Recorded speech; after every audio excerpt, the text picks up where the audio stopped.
This is Bettina Koch, a fine scholar of Marsilius. He argues for the secular community's autonomy from the papacy, the well-being of the political world, dependent on a repositioning of the church's power and responsibilities.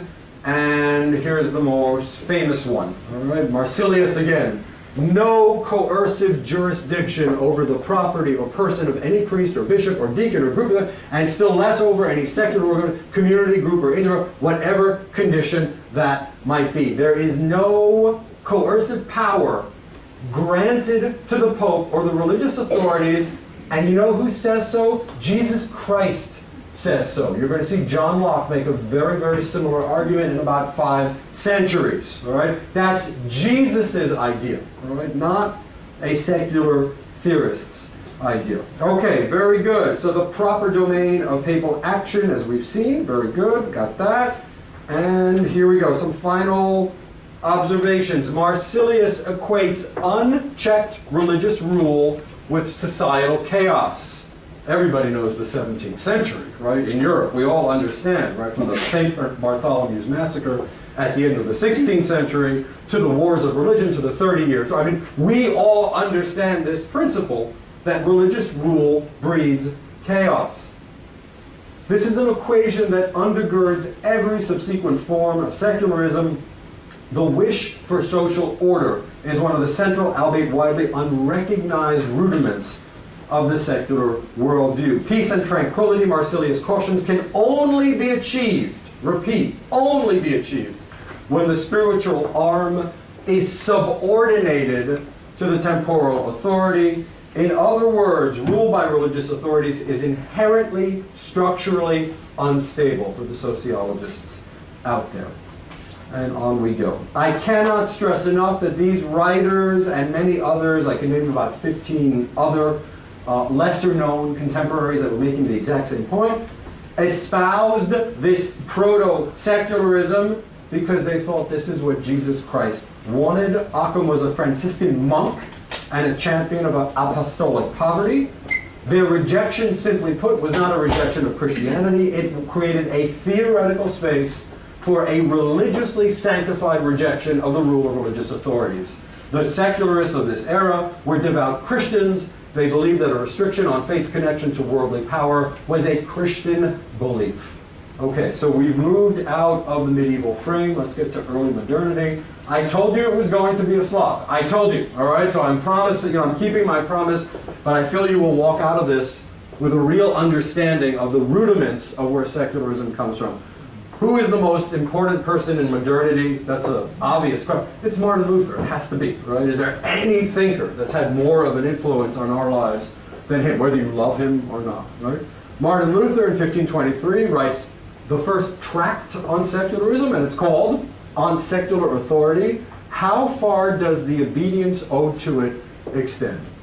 And he kind of surprises us with the line, we have learned that there must be a secular authority on this earth, and a Christian and salutary use must be made of it. So you're all putting things together saying, yeah, that makes sense, because the Pope was trying to murder him after all, right? It makes perfect sense that Martin Luther, positioned where he is, would come to such a conclusion. Yet Luther brought something new to the mix, something distinctly early modern, and this was the idea that no authority, religious or civil, could ever trespass on your freedom of conscience. All right, this is why I think ultimately Luther is a force for good. You know, I'm the director of the Jewish Civilization Program. People are like, you know what, a synagogue of Satan and all that stuff. I get it, right? One of history's great anti-Semites. I fully understand, and I denounce and deplore Luther's anti-Semitism, but it's important with students to point out the greatness of Luther as a thinker. Now, for Luther, nothing was more sacred than the right of a believer to believe anything she or he wanted to believe about God. Thought, he famously explained, is free. What does it mean? It means that the civil authority to whom Luther delegated massive coercive power had no right to interfere with what I like to call your psychic sovereignty. All right? Your thoughts are your own. The state cannot tread there. This is kind of the saving grace to Luther's heavy secularism. Who picks up the thought? Sorry about that. There we go. Roger Williams picks up the thought. All right? One of the most important Americans, proto-Americans there was, and from all accounts, an absolute insufferable bore of a human being. All right? But a very interesting person nevertheless. It is against the testimony of Christ Jesus for the civil state to impose upon the souls of the people a religion, a worship, a ministry. Right? That's Luther in a nutshell. Right? And they're all obviously reading Luther, so there's no ambiguity there. A little more. My students, for some reason, find this name very funny. All right? This is Samuel von Pufendorf. Right? They just crack up. And when we get to the first Earl of Shaftesbury, I can't even control the class. All right? But we're not going to do the Earl of Shaftesbury today. It is not appropriate for a magistrate to apply force in enjoining a religion upon men. I refer to Pufendorf as a poor man's John Locke, right? It's like he has some of the power of John Locke, but not all of the greatness and genius of John Locke. This is a 1672 observation. We're going to slide ahead. We're going to go to Thomas Jefferson. This is about 100 years later. Coercion of the mind by civil authorities. This is a departure from the plan of the holy author of our religion. They're all reading Luther. We know they read Luther, all right, because they talk about Luther. James Madison talks about how important Martin Luther was. And we know they're all reading another guy who we're going to get to, I believe, next. No, not yet. Here's Mr. Madison. The religion of every man must be left to the conviction and conscience of every man. He's the one, by the way, who signaled Luther as one of the most important figures. But both of them acknowledge John Locke. All right? So John Locke is kind of at the center, right, of the secular experiment. Here's Luther. Here are the pre-Lutherans in terms of Occam and Marsilius of Padua. You've got Augustine in the background. But John Locke is like the central station. All right? Everything flows through Locke. What did Thomas Jefferson say about Locke? Really fascinating quote. Where he ended, we must begin. Think about that. Think about how radical Jefferson and Madison. So they're taking the most radical Enlightenment philosopher, right? Controversial figure in the late 1700s, right? And they're saying the furthest point of Locke must be the starting point of the American experiment in democracy, right? It's fascinating that Jefferson and Madison existed at the same time, and it's even more amazing that they knew one another, right? I mean, they lived within, a couple of miles from each other. Okay, very good. So we've gone through our quotes. Now we can start getting to modernity. In John Locke, 1689, A Letter Concerning Toleration, maybe the single most important work ever written in the history of secularism. This is what Locke maintained. The civil authority, that is secular authority, had a job. And that job, thank you Marsilius, was to maintain order. Sharing Marsilius's fear of religion's ability to destabilize everything, Locke insisted that the ruling authority could not espouse any particular religious beliefs, nor could it impose any beliefs on citizens.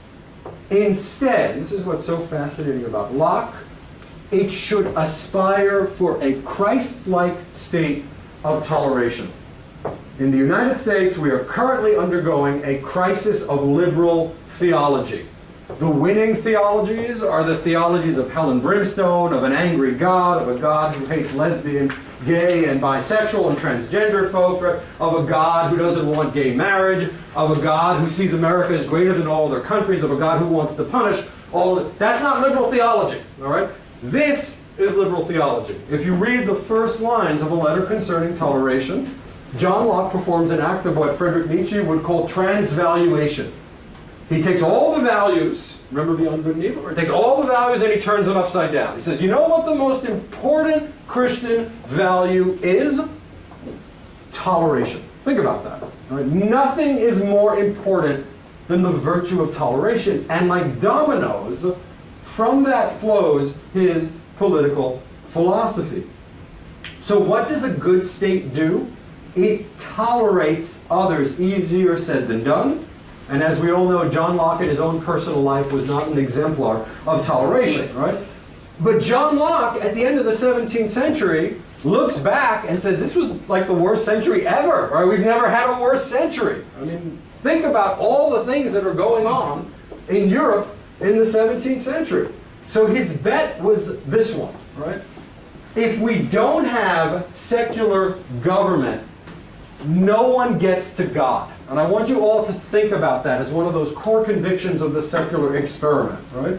Far from being atheism, right, the push that gives rise to secularism is this idea that if we let one religious group rule, no one is ever going to be able to worship their god or goddess, though they didn't say that back then, as they see fit. All right? And that lies at the kernel of the secular vision. All right, next up, I definitely don't put myself in the same category as these people. This is the How to Be Secular book, which was really well received in Canada.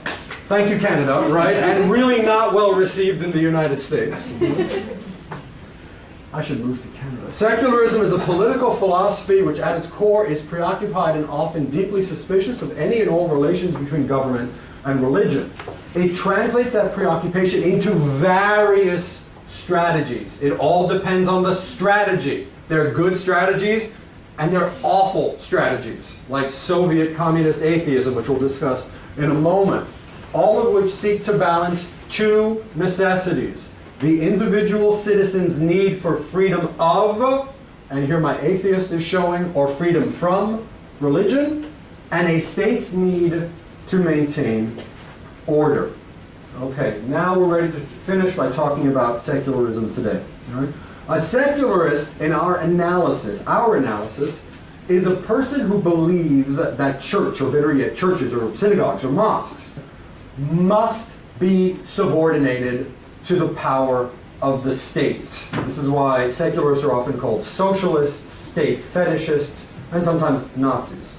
But I hope you understand now why I claim that secularism and atheism are two very, very different things. All right? Put differently, nearly all atheists in the United States and Canada are secularists, but not all secularists are atheists. All right? So let's go over these definitions, and then we're done. Then we can talk about hot-button issues in the Q&A. So the first classic definition that we need to look at is state-sponsored atheism, a really bad idea.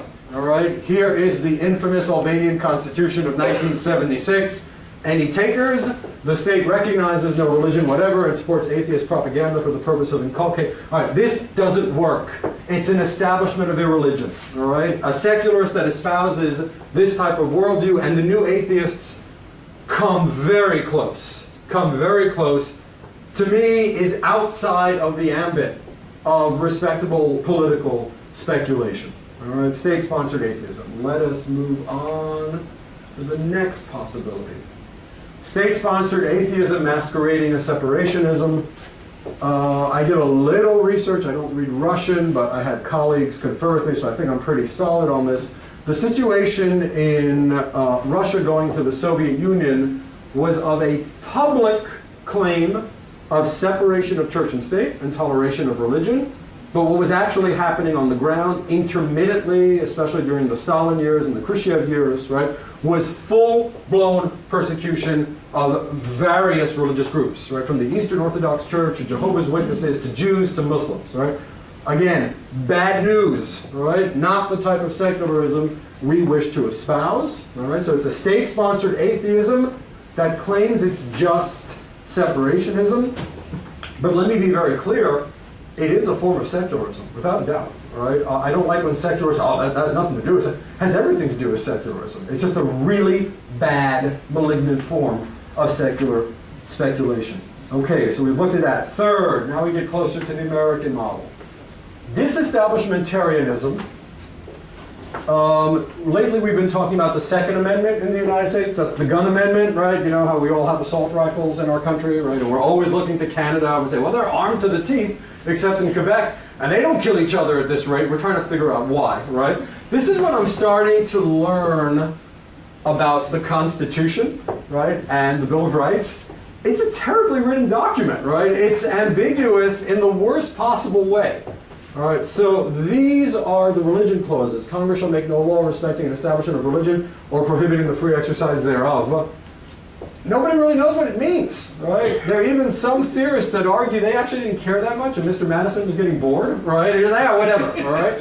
How do we know this? Because he wrote an earlier version, I might even have it on the slide, which never made it into of the final document, and we don't know why.